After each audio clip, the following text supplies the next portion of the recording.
Hey, what's up? It's Jordan, the Millionaire Millennial. In this video, I want to tell you about all of my favorite ways to make 100% passive income online.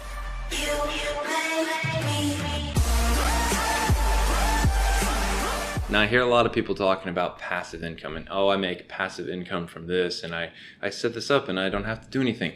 But in reality, it's not real passive income. So I'm going to give you real examples of real passive income because I'm so sick of people talking about passive income like they know what they're talking about. When reality is they have no idea what it is that they're babbling on about. The most recent example I can think of is cryptocurrency and people investing in Bitcoin. Bitcoin is not passive income. Investing in crypto is not passive income because if you own a Bitcoin, it doesn't pay you anything. It's an asset, but it doesn't pay you anything. It's not depositing money into your checking account every month. And that is what passive income is to me. I want things that will pay me money into my checking account without me having to do anything at all. Now you could argue, well, if the Bitcoin value goes up, you can sell the difference and then you can deposit it. Well, I don't want to have to do that. I'm incredibly lazy. I just want to set something up that will continue to make me money essentially forever. So those are the things that I'm going to tell you about today. Now there's a few of these that are going to be completely free for you to set up, and there's going to be other ones that you might need to have a little bit of money to get started. But either way, all of these are going to be completely 100% passive income. Now the first one is going to be completely free, and that is writing an ebook. Now I know what you're thinking. I'm not creative minded. I can't write a book. I'm not even going to try to write a book. Or maybe you have tried to write a book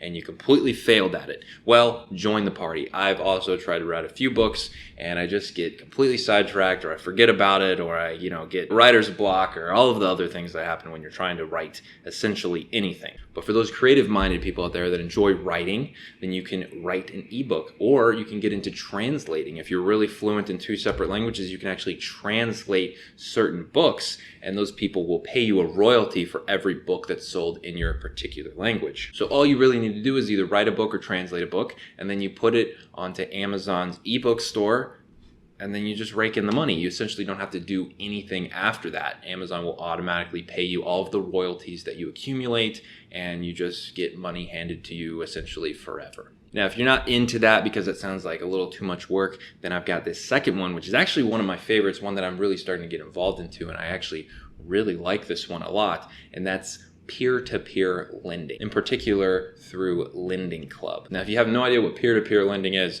join the party because a lot of people haven't heard of it and they know nothing about it. So imagine you want to redo your kitchen and it's going to cost you like $10,000 to redo everything in your kitchen. Well, you don't have $10,000, so you go to the bank and you say, hey, Mr. Banker, can I get a loan for $10,000 so I can redo my kitchen?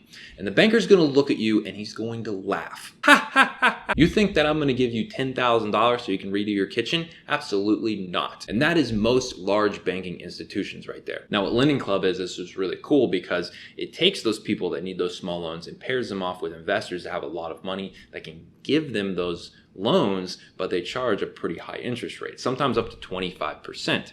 Now, obviously, that's in the favor of the person lending the money, which is you. I've been using Lending Club for probably like a year and a half now, and over the past 12 months, I've seen about 11.5% return on my money, which is really good compared to other passive incomes like the stock market or investing in, stuff like that. And what's nice is it really is completely and utterly passive. I put in a few $1,000s a couple years ago and I haven't touched it at all. In fact, I forget that it's even in there most days, and I don't even ever look at it. But it's continuing to bring me money every single month. Now here's another free one for you, which is blogging or vlogging or starting a YouTube channel. It's kind of all the same thing nowadays, where essentially you build a blog or a YouTube channel just talking about things that interest you. You can talk about essentially anything on the web nowadays. I mean, some of the most popular channels are just blonde guys running around screaming, doing who knows what all the time.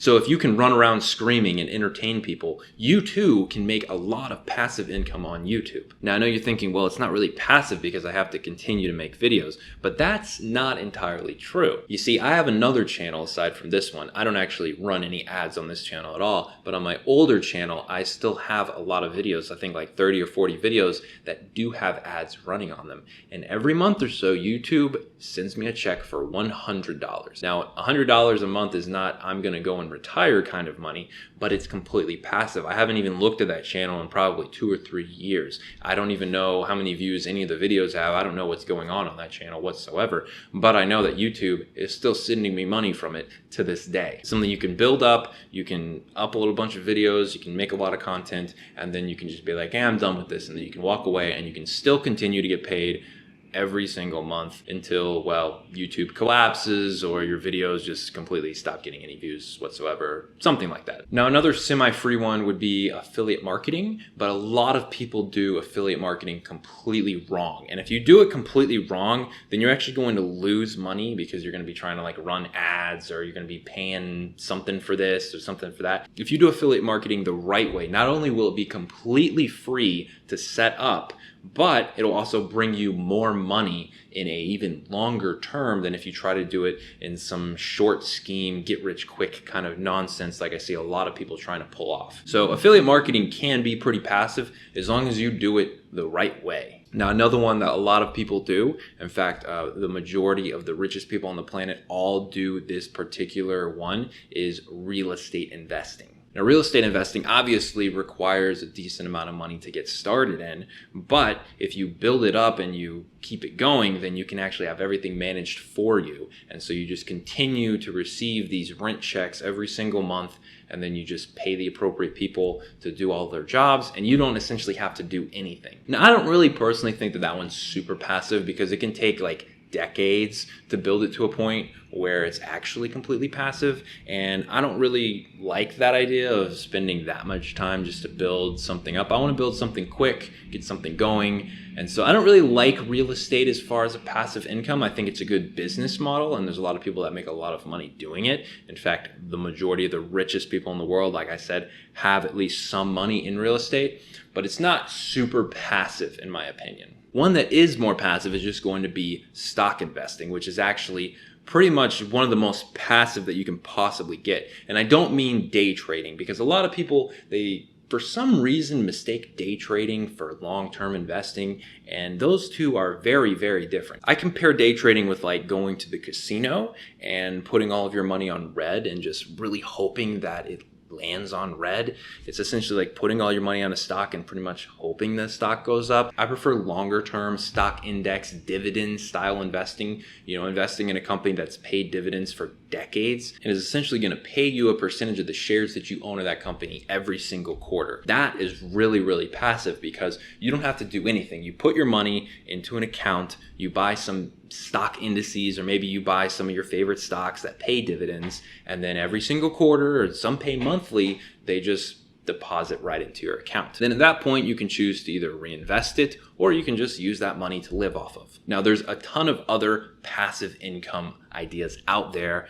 There's too many to even make a single video about. A lot of people might say Amazon is a passive income stream. I don't really think Amazon's passive. I know you can set it up so that you can just have some products that you reorder every few months, but that still kind of counts. You still have to reorder inventory. So I don't think it's super passive 100%, but it's still definitely a great opportunity that you should look into if you're not already involved. But that's it for this list of passive income streams. If you can think of any more, drop me a comment below on what your favorite income stream is, and maybe I'll look into actually getting involved in it, because I'm always looking for new passive income opportunities. If you haven't already, be sure to check out my podcast channel where me and my business partner are going to be breaking down the ins and outs of the Amazon business model. We're going to talk about everything, all the stuff that we do, all the mistakes we've made, all the things that you should and shouldn't be doing. So if you're remotely interested about selling on Amazon, you need to be listening to this podcast. It's going to be on YouTube and iTunes. Be sure to check it out. We have new episodes every Tuesday. So go check out that channel and be sure to subscribe.